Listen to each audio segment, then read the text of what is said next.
ITDP general సెక్రటరీగా ఉన్నారు parliament. దాంతోపాటు బూత్ ఇన్ఛార్జిగా ఉండి కార్యకర్త మొట్టమొదట తెలుగుదేశం పార్టీకి కార్యకర్తలు పట్టుకొమ్మలు లాంటి వాళ్ళు. అలాంటి కార్యకర్తల్ని కుటుంబంగా నేను చూసుకుంటానని లోకేష్ గారు ఎప్పుడు కూడా చెప్పడం జరుగుతుంది. అయితే గత 5 ఏళ్ళు అపోజిషన్ లో ఉన్నప్పుడు మెంబర్షిప్ లో కూడా టాప్ లో నిలిచి, భవిష్యత్ గ్యారంటీ కార్యక్రమంలో కూడా టాప్ లో నిలిచి, ఎప్పుడు కూడా ఒక స్ట్రాంగ్ ఫాలోవర్ గా, నిజాయితీ అని ఫాలోవర్ గా ఈరోజు టీడీపీకి నిలిచిన వ్యక్తి వెంకటేష్ గారు. వెంకటేష్ గారు ఇలా చేసుకున్న వెంటనే ఆత్మహత్యకి అటెంప్ట్ చేశారని తెలిసిన వెంటనే లోకేష్ గారు చాలా బాధపడి వెంటనే ఇమీడియట్ గా ఆయన ఆఫీస్ లో ఉన్న యంత్రాంగాన్ని మొత్తం కూడా కదిలించి వెంటనే ఎక్కడ జాయిన్ చేస్తున్నారు, హాస్పిటల్ డాక్టర్ గారితో మాట్లాడాలి ఏంటి అని అంటే మల్లికార్జున్ గారు డాక్టర్ గారు ఆయన చేతితోటి ఈ రోజు వెంకటేష్ గారిని ఎలా బాగుపరిచారంటే నిజంగా అప్రిషియేట్ చేయాలి డాక్టర్ గారికి. ఎందుకంటే మీనాక్షి హాస్పిటల్ ఈ రోజు మదనపల్లిలోని క్రిటికల్ కేర్ ఉండడం అనేది ఆశ్చర్యం కలుగుతున్నాను. ఈ రోజు అలాంటి వ్యక్తి వెంకటేష్ గారు ఆ మూమెంట్ లో వచ్చినా కూడా ఆయన బతికించి ఈ రోజు మళ్ళీ ఆ ప్రాణాన్ని తెలుగుదేశం పార్టీ కుటుంబాన్ని రక్షించినందుకు ఆయనకి కృతజ్ఞతలు తెలుపుకుంటున్నాను. ఈరోజు ముఖ్యంగా ఎమ్మెల్యే గారు మొట్టమొదటి వెంటనే స్పందించి ఇక్కడికి మదనపల్లి ఎమ్మెల్యే గారు ఇక్కడికి వచ్చి వెంటనే హాస్పిటల్ ఎక్స్పెన్సెస్ కూడా కట్టి ఇమీడియట్ గా ట్రీట్మెంట్ మొదలుపెట్టారు. అలాగే ఇక్కడ మన తెలుగు అధ్యక్షులు శ్రీరామ్ చంద్రబాబు గారు కూడా వెంటనే నేను కోఆర్డినేట్ చేసినప్పుడు ఆయన స్పందించి ఎలా ఉంది అప్డేట్ అంతా చెప్పి మళ్ళీ లోకేష్ గారికి నేను మెసేజ్ ఇవ్వడం కూడా జరిగింది. అందుకనే ఎమ్మెల్యే గారు సన్ కూడా ఫస్ట్ నుంచి కూడా ఫాలోఅప్ చేస్తూ ఎలా బతికించుకోవాలి వెంకటేష్ గారిని అని చెప్పి ఈ రోజు అందరూ ప్రయత్నించడం అనేది వాళ్ళందరికీ హృదయపూర్వకంగా తెలుపుకుంటున్నాను. ముఖ్యంగా ఈ రోజు నేను రావడానికి కారణం ఏంటంటే నేను రాష్ట్ర జనరల్ సెక్రటరీగా నా పేరు చింతకాయల విజయ్, మెయిన్ ఐటీడీపీ కోఆర్డినేటర్ కూడా నాకు చంద్రబాబు నాయుడు గారు నియమించడం జరిగింది. ఇక్కడ వెంకటేష్ గారిని నేను ఎప్పటి నుంచో కూడా ఆయన ఫాలో అవుతూ ముందుకు తీసుకెళ్తున్నాం. ఈ రోజు అలా జరిగినట్టే మాకు కూడా చాలా బాధ అనిపించి మేము నర్సీపట్నం వైజాగ్ దగ్గర నుంచి ఇక్కడికి రావడం జరిగింది. లోకేష్ గారు ఒకటే చెప్పారు, ఆ కుటుంబాన్ని మనం సొంత కుటుంబంలా ముందుకు తీసుకెళ్లి వాళ్ళని కాపాడుకోవాలి, వాళ్ళని సపోర్ట్ చేయాలని చెప్పారు. ₹1,00,000 ఇవాళ ఎక్స్పెన్సెస్ కి హాస్పిటల్లో ఆ ట్రీట్మెంట్ ఎక్స్పెన్సెస్ కూడా పంపించడం జరిగింది, ఫ్యామిలీకి ఇవ్వడం జరిగింది. నిన్న కూడా ఎన్ఆర్ఐ వింగ్ నుంచి లోకేష్ గారు కూడా వచ్చి ఆయన ₹1,00,000 ఇవ్వడం జరిగింది. అలాగే ఇక్కడ ఉన్న లీడర్స్ కానీ అందరూ కూడా సపోర్ట్ చేసి టైంకి తీసుకొచ్చి ఆయన కాపాడినందుకు అందరికీ కృతజ్ఞతలు తెలుపుకుంటూ రేపు రానున్న రోజుల్లో లోకేష్ గారు చెప్తుంది ఒకటే అండి, కార్యకర్తలు కానీ బూత్ ఇన్ఛార్జీలు కానీ ఏమన్నా కానీ మొహమాటం లేకుండా వాళ్ళు రీచబుల్లో ఉన్నారు.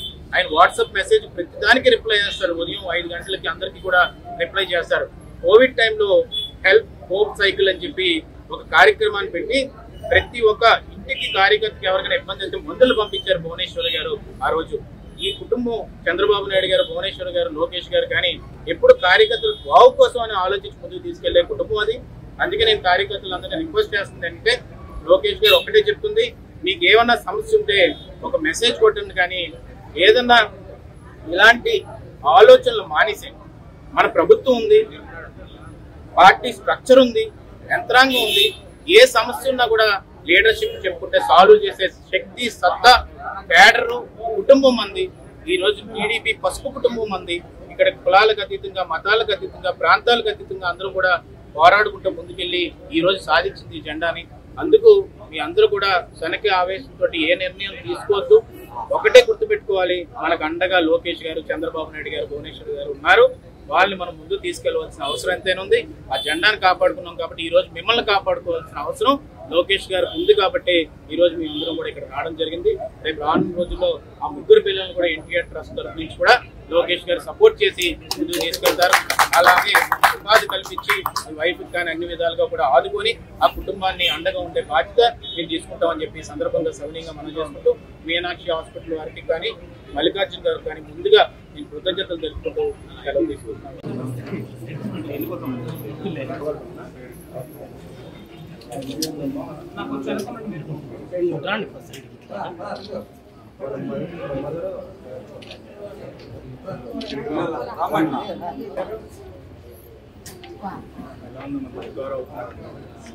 నేనే మాట్లాడాను,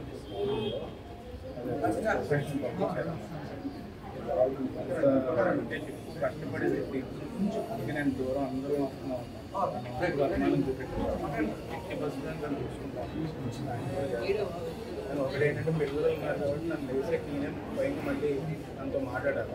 వీళ్ళు పిల్లలు ఉన్నప్పుడు మనం జాగ్రత్తగా చూసుకోవాల్సిన ఏమన్నా కూడా తీసుకుని ఎందుకంటే మెంబర్షిప్ 2 సార్లు కూడా జాబ్ చేశాడు, మంచిగా కష్టపడి ఎప్పుడు నాతో మాట్లాడినప్పుడు కూడా అలా చేసాం యాక్టివ్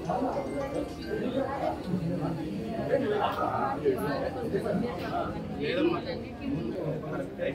పిల్లలు కూడా చూసుకొని సపోర్ట్ చేస్తాం కదా. కొంచెం కూడా చూశాడు ఆయన నిన్న మళ్ళీ స్పందించారు.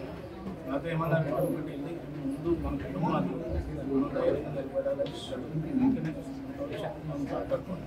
దాన్ని మనం ఏం పిల్లలు సపోర్ట్